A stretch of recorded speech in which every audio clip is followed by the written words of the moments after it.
Hello, hello. Should your child be on an elimination diet for their skin? That's what we're going to be talking about today. And if you're like so many parents that I do talk to, this might be a big question for you too. So I'm here to answer your questions about elimination diets. So start typing them into the chat now, and I'm going to give you my thoughts about them as well as food sensitivity testing. I'm going to talk about if there is a time or place to try an elimination diet, and about getting your child off their elimination diet and why it's so critical to their healing journey. So, since you're here, I'm guessing that elimination diets are not solving the problem for your child. And if you've followed me for any length of time here on Instagram or anywhere else, you already know that I take a no elimination diet approach in my practice. And that is because taking foods out of your child's diet unnecessarily is not going to solve the problem, and it can make the problem worse and even create a lot more problems. Hello, everybody. I see a lot of folks joining. So we're talking about elimination diets today. I want to answer your questions about them, so you can go ahead and start typing them into the chat. I'm going to talk about a few things first, give you some information about elimination diets that I think is critical for you to know. Then, of course, we're going to get to your questions. So, again, if you've been here for any length of time, you know that I take a no elimination diet approach in my practice. And again, I find over and over that when more foods are taken out of the diet, the skin gets worse. It makes it even harder to heal. So I do want to talk about a few things too from the research. So I can't really post these in here, but anyway, so these are referenced research papers. So the first one I want to quote is that it states that it is not proven that the arbitrary elimination of some foods can relieve eczema, psoriasis, or hives symptoms in children who do not have a confirmed food allergy. Another paper notes that food elimination studies over the last 50 years have shown that there is little benefit to eliminating food types from the diet, especially to improve symptoms of eczema. Another study says that dietary elimination may lead to a slight, potentially unimportant improvement in eczema severity, itching, and sleeplessness in people who have mild to moderate eczema, but this potentially unimportant improvement must be balanced against the potential risks for indiscriminate elimination diets, which includes developing actual IgE allergies to those foods that have been kept out of the diet. Also, another research paper notes that despite their frequent use, little good quality evidence has been found to support the use of these diets in eczema or in psoriasis. So, elimination diets are not helpful, particularly in the absence of diagnosed IgE food allergies, and elimination diets are recommended by conventional and holistic practitioners. It's all over the internet, even though research doesn't support it. I've had so many parents come to me. Again, like so many parents have come to me just frustrated, confused, overwhelmed with all the diet eliminations that they've been using for their kids' skin, and how following these recommendations have just failed them over and over again. They don't solve the problem, and they can cause a bunch of others, like lack of nourishment for your child and stress, anxiety, and depression for you. And when you initially remove foods, there might be some symptom relief for a time, but symptoms come back. So a lot of people just think that more foods need to come out. So it becomes this vicious cycle. And, because there tends to be an initial improvement, you start to think, finally, maybe you're on the right track. But it's very misleading, and it can be really problematic. There's also research that shows in those who have chronic skin rashes, so 18 to 24-year-olds were part of this study. So in those 18 to 24-year-olds who had chronic skin rashes, over 80% of them that had used an elimination diet now have a negative association with food that was triggered by their elimination diet. So I always want to point out, think about what can happen to your impressionable child with being on an elimination diet. Elimination diets are also problematic for nursing moms, and it's so very unfortunate that even nursing moms that are breastfeeding are advised to go on elimination diets unnecessarily. And from the research, we can see that an elimination diet, another research paper here, I love finding these things in the research because I think it's critical to know that the information that you see online isn't necessarily, depending where you find it, of course, the types of recommendations you should follow. But anyway, so for nursing moms, an elimination diet of a breastfeeding mother entails risk to normal nutrition and growth of the child, and also dietary restrictions during lactation can also be harmful to the mother's health. And what is really critical to understand in all of this is that your child's body runs off of nutrients from foods they eat, and kids need nutrients in order to build and repair healthy skin, as well as to grow and develop and function and thrive. And when nutrients are missing, the body doesn't have all the fuel it needs to do all of this. And if you think of it this way, it's like not putting gas in your car or charging your car or whatever your car runs on nowadays, but it's like not fueling your car and expecting it to run, and it's just not going to. And I know it can be really counterintuitive to what you've been led to believe, which is that if you take more foods out of your child's diet, their skin rashes are going to resolve. But over and over again in my clinical practice, I see chronic skin problems get worse with more diet restrictions, because now the critical fuel that the body needs to build and repair healthy skin is missing. And this is where we get into undernutrition and malnutrition caused by a limited diet. And also too, like I would say about 90% of the kids that I work with in my private practice have at least one nutrient deficiency, and a common reason is excessive use of elimination diets. I also see a lot of cases of failure to thrive in kids with chronic skin conditions, and a contributing factor here is excessive use of diet restrictions in attempt to manage skin symptoms. So one of the first interventions that I help my clients with is expanding their diet. And so doing that often alone helps their skin start to heal. I also want to talk about food sensitivity testing, and let me know in the chat too. I'm guessing so many of you have done elimination diets. Let me know if you've done an elimination diet, and let me know about food sensitivity testing if you've done that. Now, with food sensitivity testing, I'm talking about those IgG food sensitivities. I find this testing totally unhelpful. It is all over the place out there as a go-to tool to then craft your elimination diet around. And I want you to know that if there truly are food sensitivities, the reason is that because there are problems in the gut. There are gut problems. All of these IgG reactions mean is that there is gut hyperpermeability or leaky gut. Now, if you, for example, have done a comprehensive digestive stool test and have the Zonulin marker on there, that is an indicator of how leaky the gut is. Even if that marker was not elevated on your test, I want you to know there are multiple markers for leaky gut and how leaky the gut is. Zonulin is only one of them. So if you do have that marker on a comprehensive digestive stool test, if it did not overtly indicate leaky gut, it does not mean that your child does not have leaky gut. If there are food reactions, when there are skin rashes, we have excess gut permeability, whether or not that zonulin is positive. Just want you to know that.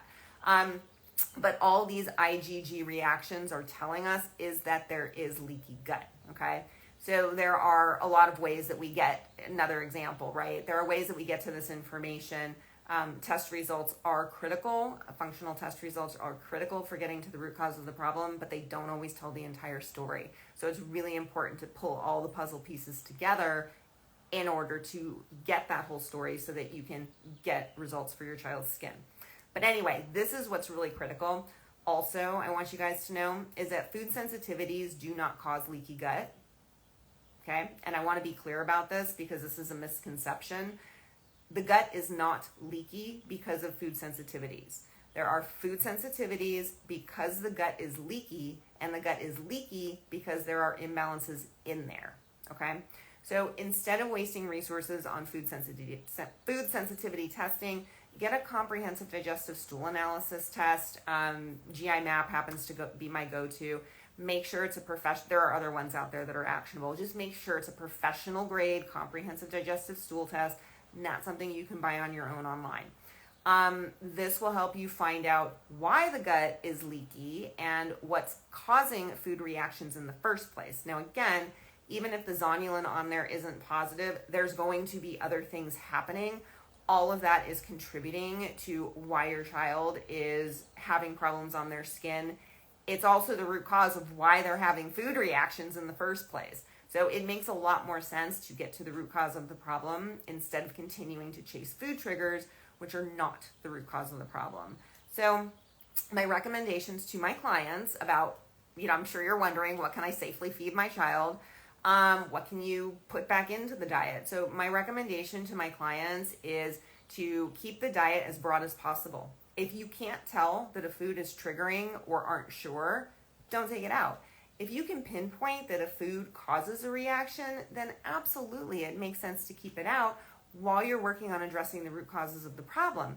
If your doctor has recommended keeping foods out, check with them for guidance. And by that, I mean like a conventional allergist or, doctor who has diagnosed IgE food allergies. Those may need to be kept out for safety reasons. So follow your doctor's recommendations there. Otherwise, in the absence of IgE diagnosed food allergies, if you can't tell or aren't sure if a food is triggering, don't take it out of the diet. And if you are keeping IgG foods out, that really deserves a hard assessment to see if it's necessary to keep them out. So you may be wondering if it's ever appropriate to try an elimination diet. Well, sure. Short term, if there are like specific suspected trigger foods, you could try to remove them for like 2 to 4 weeks. Okay. If you don't notice changes within 2 weeks, maximum 4 weeks, it is not the problem. Add it back in. And, if foods are determined to be triggering, you can leave them out while addressing other root causes of the problem, including gut health, and then start adding them back in and work with your practitioner on timing to do that. Especially like if your child has been on an elimination diet for, months or longer, you definitely want to work with somebody. It can be really hard to get off an elimination diet and tolerate foods again, especially the longer somebody has been on an elimination diet, whether or not the gut is like healed. So work with a practitioner to make sure that you can get the foods back in. And I just want to also reiterate why it is so critical for your child's diet to be as broad as possible. So kids are growing and developing. They are on a healing journey. So kids have a greater metabolic need for all nutrients greater than adults, like pound for pound. Their bodies have a greater metabolic need, which means they need more fuel, they need more nutrition than we do. So that's just for normal growth and development. On top of that, they're on a healing journey, okay? They're trying to heal what's happening on the skin. If you've ever looked, I don't know if any of you guys have done this. I, of course, have done this. I'm kind of a nerd, though. But if you just search for what it takes for wound healing, nutrition for wound healing, you are going to see that the general recommendations for wound healing are above and beyond what is recommended that you see like standard if you just kind of look up, how much of something somebody should be eating. So just to point out how much fuel your child's body needs in general and on this healing journey. And then it's recommended that we go on elimination diets, which more often, pretty much always, are unnecessary, again, because food is not the root cause of the problem. IgE allergies, work with your doctor. Otherwise, we've got to keep those foods in to keep your child's body fueled. And I have seen over and over again, kids in my practice, when parents come to me, the kids' skin gets worse the smaller the diet gets. And I've also had many cases of kids who've been diagnosed with failure to thrive who are struggling with their skin. And a big contributor to that is these limited diets that they've been on to try to manage their skin symptoms. Okay, questions. Those are the things that I think are most critical for you guys to know. Hello, everybody. I'm so glad that you're all here. Okay, so I agree with no elimination, honestly, unless they are having a serious reaction, of course, that is not manageable. Absolutely. And again, if you can identify that a food or foods are triggering and for sure, then absolutely it makes sense to keep that out. But, when we're talking about these delayed food reactions, so your child eats something and then, 3 hours later, or even the next day or within the next few days, they start to flare. you can't blame the food for that. There's so many other things happening, contributing to the problem, including cycling of internal imbalances that are at the root cause of the problem. That's a whole conversation for another day. But, food really isn't the root cause of the problem. And again, I totally agree with you too. If you'll know if your child is having a reaction to the food, right? They eat something within 10 minutes to an hour. We're talking about hives, swelling, trouble breathing, symptoms that can be anaphylactic. Those are the types of reactions to be really concerned with. Those can be potentially life-threatening. The food reactions, what is happening when we react after eating a food, whether that's an IgE allergy or even like a delayed, sort of IgG type reaction. It's the inflammation. It's the reaction that is happening because of the imbalances that, kind of mixed with the food exacerbates the inflammation. We get an inflammatory response, and then that shows up on the skin. So anyway, yes, unless there's a reaction, keep the food in the diet. Okay, my son has extremely bad eczema. I'm not sure what's the best way to figure out the core issue. There are 5 critical root causes of the problem that I see in my clinical practice, and there are essentially like 5 buckets I work in with my clients, and then, within those, there are a lot of individual pieces, and, every case is unique. I would say that one of the best places to start, and I'm really glad you're here. I don't know how long you've been following me, but if you go through the link in my bio, there's a variety of links there that'll get you to my website, where you can learn more information. I've done a variety of podcasts over the years, that talk more about these root cause issues. And always too, you guys can, and you might want to, I'm going to post this video when it's done, so it'll be in my feed. So, you can just comment if you need help or send me a DM, and I'm happy to send you some information that is more specific to what you need exactly. So, we can DM, and I can get a better sense of what kind of support, where to point you in the right direction. So always feel free to do that to everybody. But I would say, check out, I do have a course. It's an online program. It's called Conquer Your Child's Rashes Online. And that really is a good place. What I do in that is I go through the 5 critical root causes of the problem. One of them is limited diets, undernutrition, and malnutrition. So, there's a whole module dedicated to this topic in the program, and it goes into detail about the different types of food reactions. There's some tools in there about getting off the elimination diet and, walking you through exactly how to do that. And also each of the 5 core root cause issues has its own module. One of the big core issues that we get into too is what's happening in the gut microbiome. That is what's causing food reactions in the first place as well. And I talked a little bit about that today. And so you can kind of get a sense for how important it is to check out what's happening in the gut. One of the first things I do with my private clients when somebody comes on board into my private practice is we do get a comprehensive digestive stool test done. That's where I find one of the largest internal underlying sources of inflammation that goes undetected because nobody's really looking there in kids. But it is those imbalances that are creating such a mess everywhere else in the body. The gut represents 70 to 80% of our entire immune system. So when we have any sort of imbalances in there, that's having an impact adversely on the majority of the immune system. So that's why it really is critical to look there as well. So if you haven't checked out, what's happening in your child's gut, I think that could also be a really good place to start. Okay. Let's see, but I will say gluten and dairy being limited do wonders for my son's allergies. Gluten and dairy are a whole other subject. I did a live last week, so it's in my feed. So from same day, same time last week, it was last Monday, the 21st. So there's a live I did on that, and we talked all about gluten and dairy, whether or not they should be in your child's diet, my opinion on that. Some of the issues with them, we went into detail, so that might be something for you guys to check out as well. I think that could be helpful. Let's see. We have never had food testing. We opted for the stool test, and that provided good info, but it's so expensive. I'm so glad that you opted for the stool test over the food sensitivity testing. That's what I would recommend. And yes, it's more expensive than food test. I don't know if it's more expensive than all food testing. Generally, it is more expensive than food testing. I would say like on average, it's probably like $400 to $450.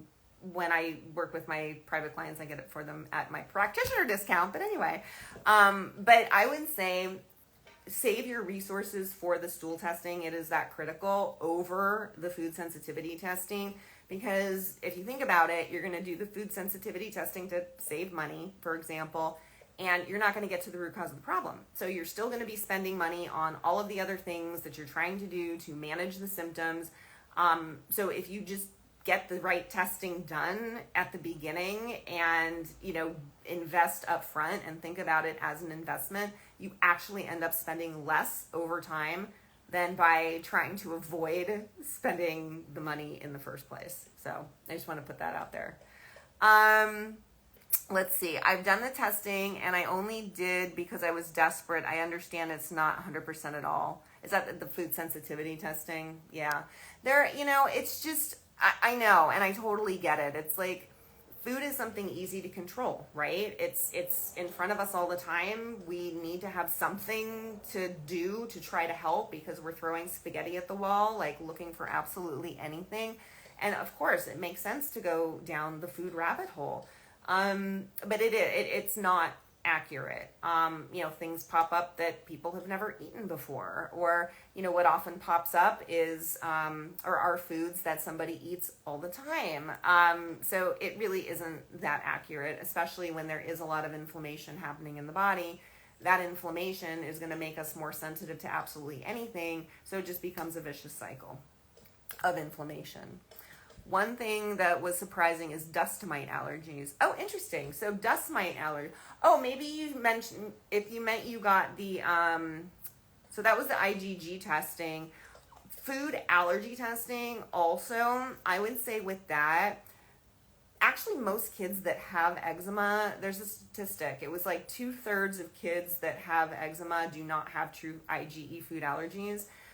But they are at a greater risk for developing food allergies. So depending on your doctor, they may or may not want to test for food allergies. I would just follow their advice because kids who do have a broken skin barrier, leaky skin, so certainly when we're talking about something like eczema, they are at a greater risk for developing allergies because they can get sensitized through that broken skin barrier. So, a lot of doctors don't want to create additional fear because then you're going to want to keep those foods out of the diet, and that's going to increase the risk of developing like an actual life-threatening allergy to them.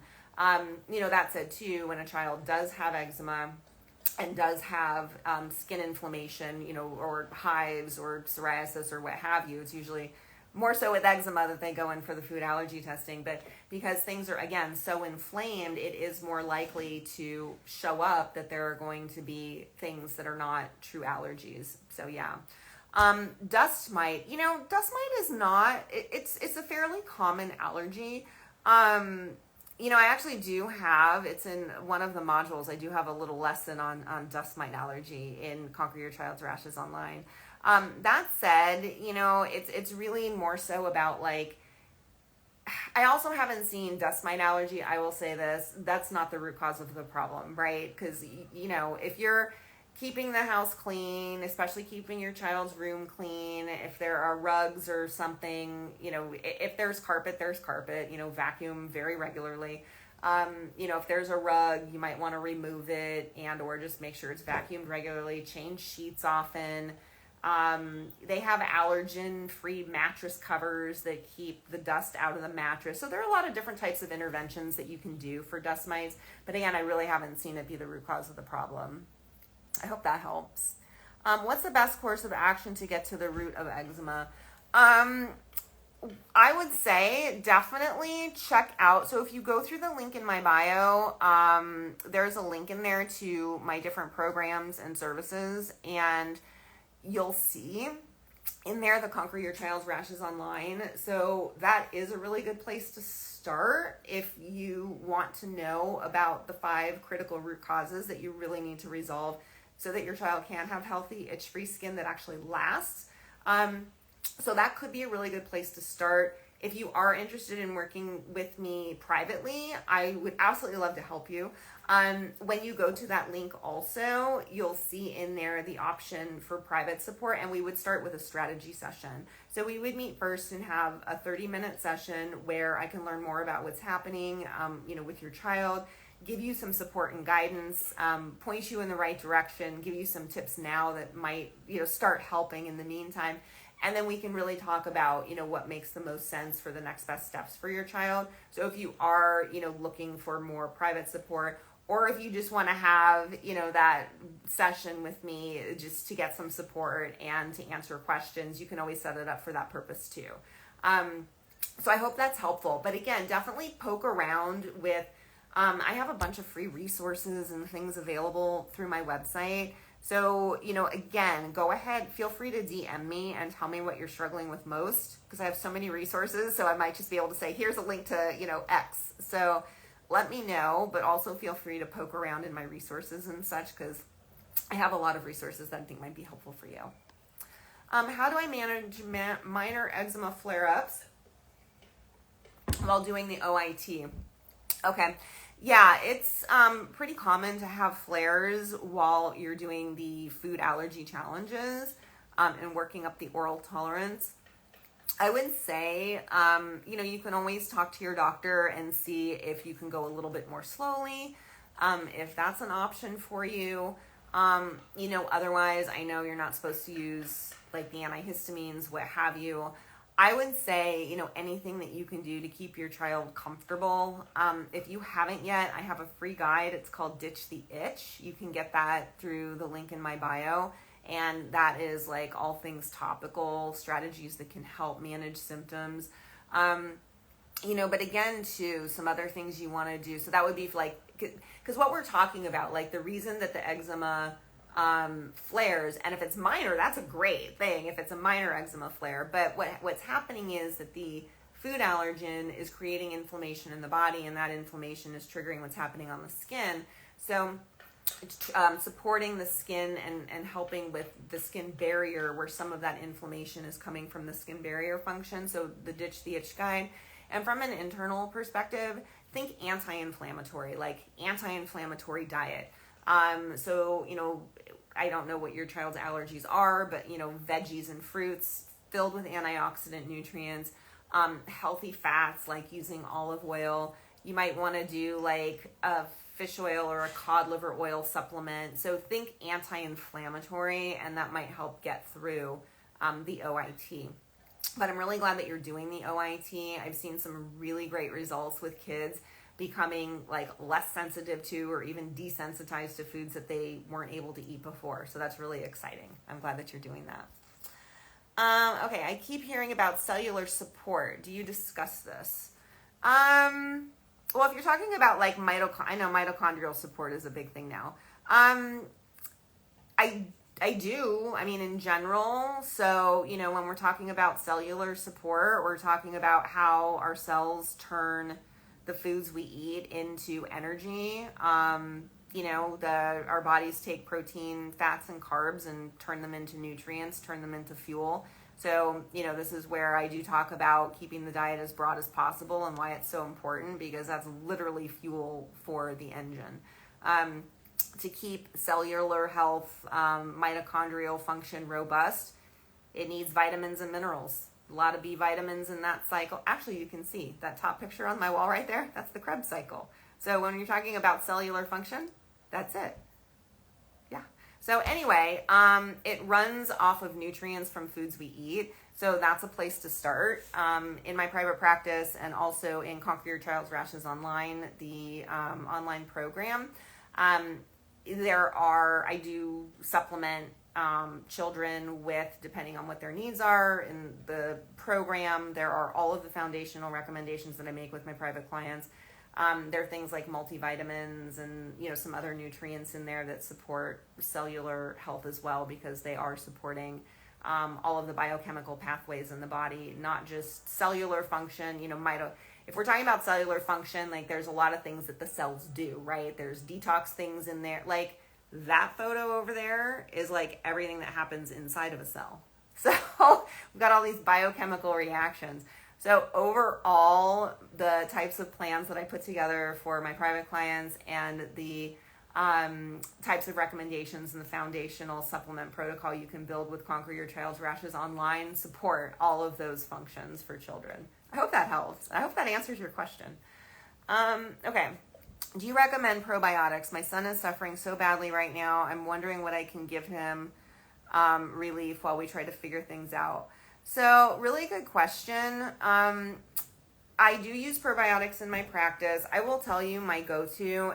It really depends what's happening in the gut. But I do use it's called Megaspore Biotic. There's a link in my bio where you can get it also. So I have a lot of links in my bio for you. Link in my bio, there's a Get Megaspore Biotic, and that should also take you to the link where you can get it through my practitioner account with dosing and how to use it. I do have, I would say, like 99.9% of my clients, whether they're private, whether they're in the online program or the live program, which I'm running right now, I recommend Megaspore Biotic. A reason for that, it's a spore-based probiotic.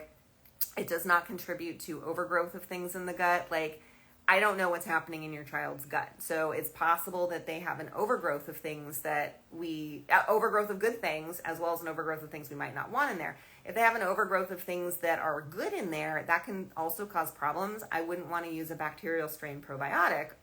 So for that reason, if things are low in there, and I knew that, I would probably recommend on top of the Megaspore a bacterial strain, but I don't know because I don't know what's happening in your child's gut.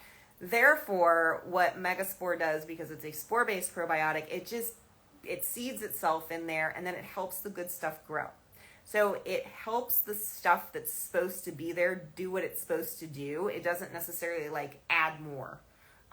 So that's why I like it. It also, because it's a spore, can make it down to the large intestine, which is where we want it to go to populate the gut. A lot of these other probiotics, like the bacterial strains, they get killed in stomach acid. Even if it says they're in an acid-resistant capsule, there's research that shows that it doesn't make it down to where we need it to go. Spores do that best. The other thing, I can go on about Megaspore forever, but the other thing I really like about the Megaspore, and you'll see this through that link also, you can use it topically.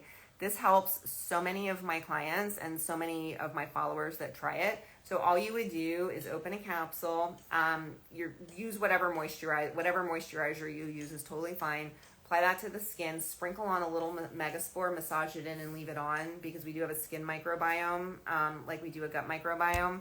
And it can really help balance what's happening topically on the skin. So it is something that you can do both orally and topically. So that might be a good place for you to start as well. I hope that helps. What did allergy testing? Oh, we did allergy testing and it included food, and they tested for dust as well.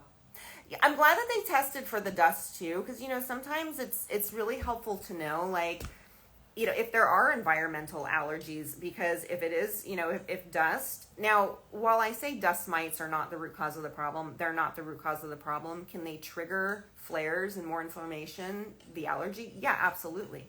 So it is helpful to know what these things are, because if you are able to control them, like dust mites, there are interventions we can do. That's different. Like if you're allergic to all the trees in your neighborhood, you can't really have your neighbor cut down their trees.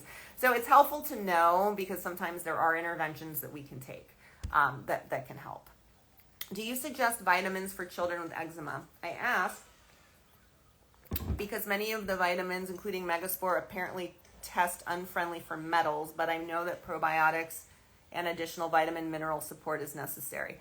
I do. I recommend all kinds of supplements in my practice, my private practice, as well as in Conquer Your Child's Rashes Online, the online program. When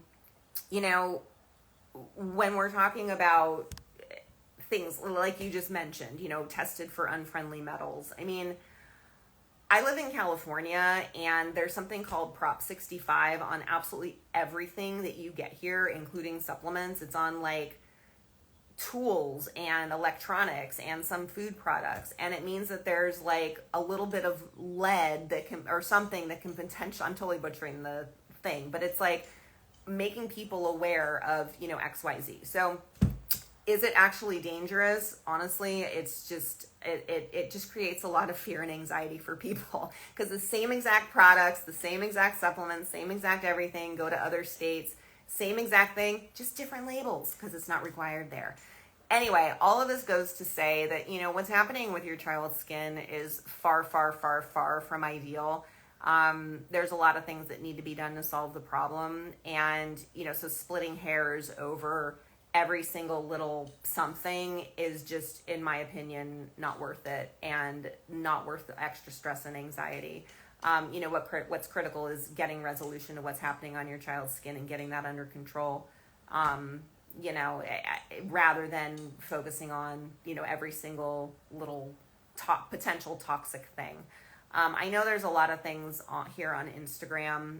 There were a number of accounts that I used to follow that were like the environmental toxin things and be afraid of this and this here and that there.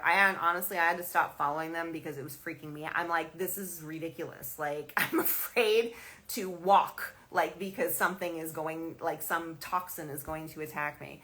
So, you know, just remember that nothing is perfect. There's going to be a problem with absolutely anything.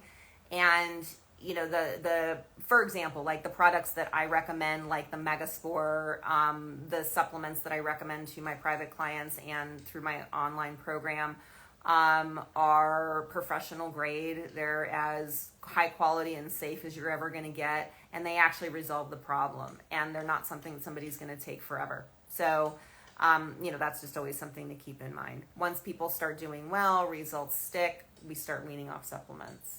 I hope that helps. And yeah, I absolutely find the supplement recommendations necessary. It's the approach I take in my practice. It's, you know, why my clients get the lasting results that they do. I put together a comprehensive plan that addresses the 5 critical root causes of the problem that I see in my clinical practice. It involves what's happening topically on the skin, getting that under control. You guys can get a peek into that with my Ditch the Itch, the free guide. It's link in my bio, so check that out if you haven't gotten it yet. We talk about nourishment, getting your child's body nourished. You know, more in depth than we talked about that today. How to do that, how to get off the elimination diet. That's what's going to give your child's body the fuel, feed the cells so that they can do what they need to do. Including produce energy, including detoxification, including fight that inflammation. So we go over nourish. We go over what I call immune. That's a module. It's a bucket that I work in. We've got to get the inflammation under control. That's external and internal. So we talk about those internal sources of inflammation.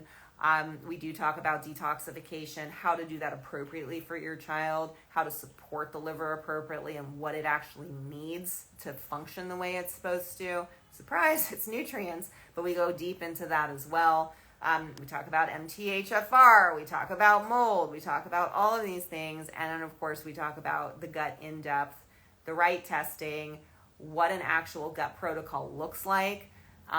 You know, what kinds of supplements need to be a part of that, what order to do things in, because if you do things in the wrong order, things are going to get worse. So there are a lot of pieces to the puzzle. With each of these pieces that I mentioned, there are absolutely, like, there's diet and lifestyle stuff to do, but there's absolutely supplements and multiple ones under each category, because when there is such dysfunction in the body, such inflammation, foods are not going to solve the problem. It takes therapeutic levels of nutrients, and all the supplements that I use are nutrients. They're things the body uses, needs, makes on its own, but just isn't getting them in.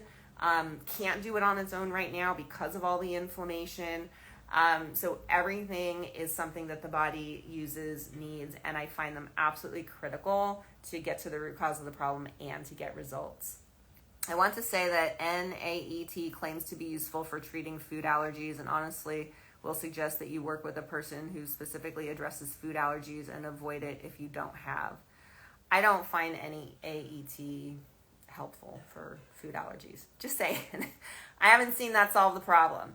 Extra money to spend and are struggling. Yeah, I haven't seen NAET. I mean, if you want to treat food allergies, the most success I've seen in my clinical practice with kids being able to eat eggs and dairy, and not necessarily like, again, we talked about gluten and dairy last week, so check that live out. But, kids eat cheese, be able to do that, be able to have a piece of pizza. And if not at that level, being able to tolerate it in a muffin. So when they're out and about, they're not at risk, their lives aren't at risk for, an anaphylactic food allergy. So absolutely, if there are food allergies, I would really encourage working with a medical doctor to medically treat it, because that is an issue that can become life-threatening. So always keep your doctor in the loop. It's really, really important. And I know too, like so many people, so many of you probably feel let down by conventional medicine. I know I have many, many, many, many, many times. But at the same time, there are just certain health issues and things that need to be treated medically to get them under control so that you can then take a natural approach, right? Once something is on fire, you need to put that out. And sometimes that requires conventional medical attention to get it under control. Then yeah, you can go back to doing the preventative, the natural, what have you. But I just want to encourage you, if your child needs medical attention, get the medical attention, please. Okay. Oh, Megaspore topically. Oh, somebody's been using it. Excellent. I'd love to know how that's going and if you notice a difference. Some people notice it. Like I've had people who literally the next day they message me. They're like, it's helping. It's less red. And sometimes it can take like a couple weeks or so. So I wouldn't give up right away. I would keep trying it. Do you recommend knowing blood type to figure out what foods don't agree with your gut? I assume no, LOL. Yeah, no, I do not. I have never seen the blood type diet be super helpful, especially for something like this. Yeah, so no. You appreciate it. You're very welcome. I'm always happy to do these things. I love seeing you guys here and just helping you in any way I can. And just, giving you as much information as I can without knowing details of your case. Because it's just overwhelming and frustrating to be on this journey. And I know so many of you have been here on this journey already for a long time. And, I know so many also struggle to find answers and you can't get clear answers anywhere. So my goal is to give you those answers, just to point you in the right direction and just give you a place to focus, because it is like you go online, it's this and that and this. Oh my God, this, and you want to try this. It's like throwing spaghetti at the wall, throwing darts in the dark, whatever analogy you want to use. But, I'm glad you guys are here, and just take advantage of all of the information, because that's what I want you to do. So you did try NAET and wasted $3,000 in the last month. Yeah. I'm sorry that happened. That's really frustrating. Well said about medical attention and balance. Yeah, it really is critical. And I'm glad, I want you guys to, one of my private clients actually messaged me this morning, and their daughter, we're just starting out one-on-one, and their daughter is in the middle of a viral flare. So I'm like, okay, just hold off. Let's get this under control. Then, we'll start our supplements and all that, right? So what I'm talking about. And so this was last week. She messaged me this morning, and she said it got worse over the weekend, and she said she caved and had to use the steroids. And she's terrified because the doctor wants blood work. They might do an oral steroid, and she's freaking out. And I totally get it. And so what I told her, and I want you guys to know, there is no guilt in getting your child relief. If you have to use steroids, that's what they're there for. If your doctor recommends them orally, use them. Your child is struggling and suffering, and sometimes they're so young and they can't tell you how uncomfortable they are. As parents, I know some of you have been on your own healing journeys, and, if you just think about as an adult, you're able to make the decisions for yourself and verbalize how you're feeling. But sometimes your child is so young, and, when they're not sleeping and they're so uncomfortable and they're so itchy, they're miserable. And Of course, we do not want to overuse these things. I will say I have a lot of kids in my practice that do have topical steroid withdrawal and are going through that, and that is miserable. And yes, we want to avoid that. And yeah, it's scary. But we've got to find that balance. And if your child does need urgent relief, get it. There is no guilt. There is no harm in it. Your child deserves relief, and so do you, because when your child's going through this, you are going through this also. So, and that's what the medical conventional stuff, in my opinion, is there for. It's to give you that relief that nothing else has given you. Yeah. Well, I hope this was helpful. It was great seeing you guys here today. I am going to share this, so you'll see that in a little bit.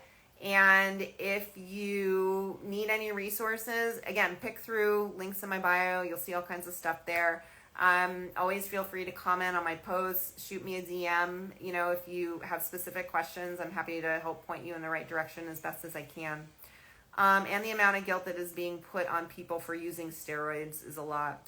Yeah, I know you see so much in these if you're in any of these online support groups, the Facebook groups. I'm in some of those. I have clients in some of those, and I see some of the things people say, and it's pretty horrifying. And remember too, people are projecting their own fears on you. Don't let that, as much as you can, try not to let it get to you. Your child, yourself. Mom gut is right. Do what you need to do for your child, and shut out the noise when you can. And sometimes it is nice to have the support in those groups. They are good places to be. But that said, always take it with a grain of salt. And if you find yourself getting more triggered than helped in those groups, consider taking a break from the group. Just for a little bit. Just turn the notifications off so you're not as tempted to go in there.